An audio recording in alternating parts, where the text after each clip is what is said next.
Melaleuca atau dikenal sebagai kayu putih merupakan salah satu jenis tanaman kehutanan yang menghasilkan minyak atsiri dan dapat diolah menjadi aromaterapi, pengharum, antiseptik, dan lain sebagainya.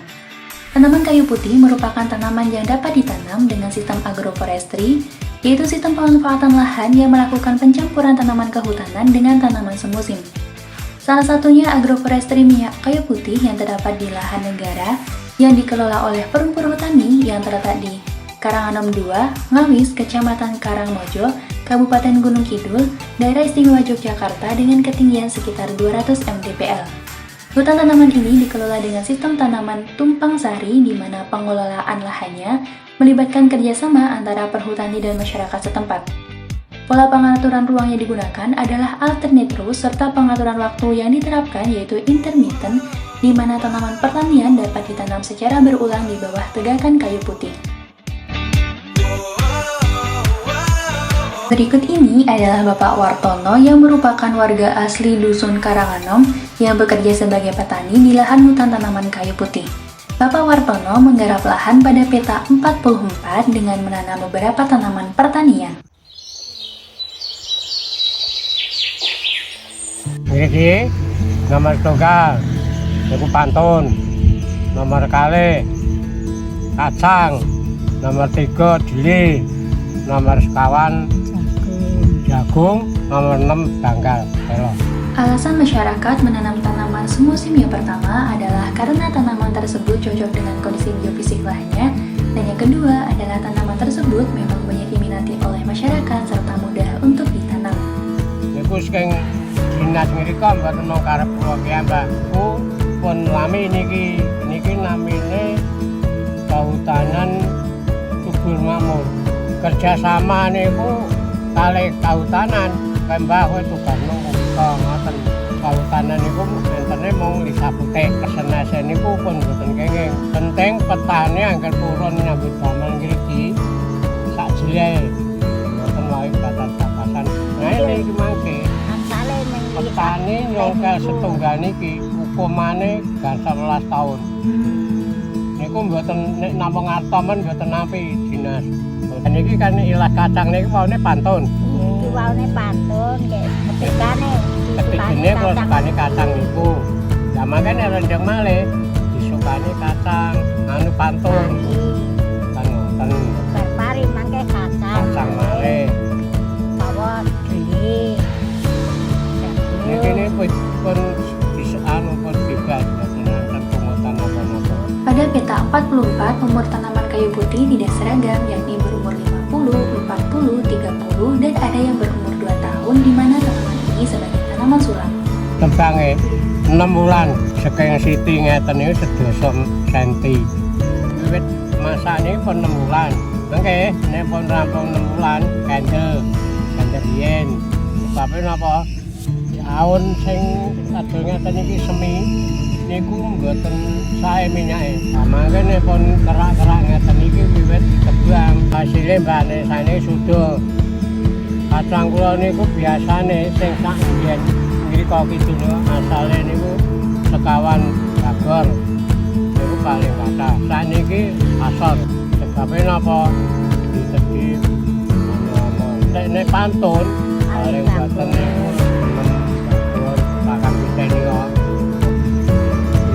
ini pun mboten digarap oleh petani, mboten saged ijo ngeten iki. Selanjutnya, untuk mengetahui informasi yang lebih lengkap, kami melakukan kunjungan ke RPH Gelaran dan bertemu dengan narasumber kami, yaitu Bapak Swastono sebagai pemateri. Taburan bibit kayu putih sendiri kita nabur dari biji. Nah, kita tabur di tanah yang berlumpur, memang sengaja tanahnya dibikin lumpur gitu. Di umur 3 bulan dari taburan bibit itu nanti akan kita sape. Di sana nanti kita sediakan bedeng sape ya. Kalau sini orang bilang namanya overspin. Jadi mencabut dari pembibitan tadi kita pindah ke lokasi lain. Jadi tempat mas ya. Sampai di lapangan nanti kita tanam, kita bersama sama petani yang ada di sana sepenuhnya. Untuk pemeliharaan dan keamanan kita kerjasamanya sama petani yang ada di lokasi. Umur 4-5 tahun. Jadi pertumbuhan kayu putih itu baru bisa dipanen, baru bisa diproduksi daunnya ya. Umurnya sudah mencapai 4 tahun masih tingkat pertumbuhannya kan nggak selalu sama. Jadi mungkin ada yang terlalu kecil, ada juga yang besar. Nanti kita pilih, kita ngambil yang gede-gede dulu, nanti kita tinggal. Mungkin di tahun berikutnya yang kecil bisa untuk menyusul. Di sini ada 10 petak. Dari petak 30 sampai petak 45. Dan masing-masing petak itu mayoritas tanamannya kayu putih. Masing-masing petak ada KTH, ada juga KTH sub. Nah, di situ kita kerjasama di sana. Sistemnya sistem tumpang sari ya di sini. Petani itu menggunakan lahan itu, dia menanam yang mungkin ada kedelai, ada kacang, ada jagung, mungkin juga ada rumput ya. Iya, berdua-dua kan seperti itu. Jadi katakanlah udah turun temurun ya seperti itu. Itu ke sistem kerjanya sama petani, kita kelompok di sana. Membentuk suatu KTH, dan KTH itu kita kerja sama untuk mengembangkan, untuk menjaga keamanan hutan itu sendiri di sana. Dari tanaman pokok kayu putih, juga tanaman mereka, tolok hijau dan lain sebagainya itu. Ini campuran. Dari di bawah tekaan kayu putih itu tanamannya campuran. Ada yang jagung, telah pohon, kacang, padi juga ada, kan seperti itu.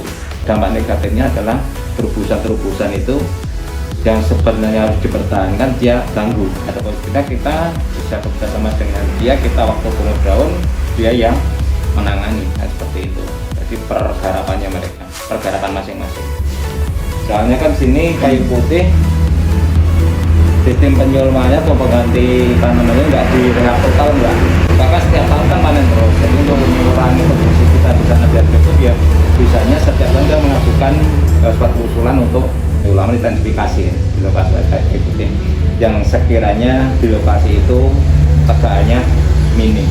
Situ udah tanahnya ada digarap sama petani, kita dompleng ya untuk pupuk. Jadi dengan secara otomatis petani pupuk tanamannya di sana kayu putih terserap, menyerap untuk itu. Dibilang iya unik karena kan seperti itu, di bawah tekan kayu putih masih ada tanaman padi, ada kan seperti itu, ada kacang, ada. Kenapa kau nggak milih sejenis satu tanaman misalnya kan seperti itu? Nggak ada, ini memang keunikannya ya campuran itu tadi. Nah, dari video kali ini dapat diketahui bahwa hutan kayu putih seluas kurang lebih 800 hektar yang terdiri dari 10 petak ini tidak hanya ditanami tanaman kayu putih saja, namun juga ditanam bersama dengan tanaman semusim lain. Tanaman semusim yang banyak ditemukan yaitu antara lain jenis padi, jagung, ketela, kacang tanah, kedelai, dan juga rumput kalanjono.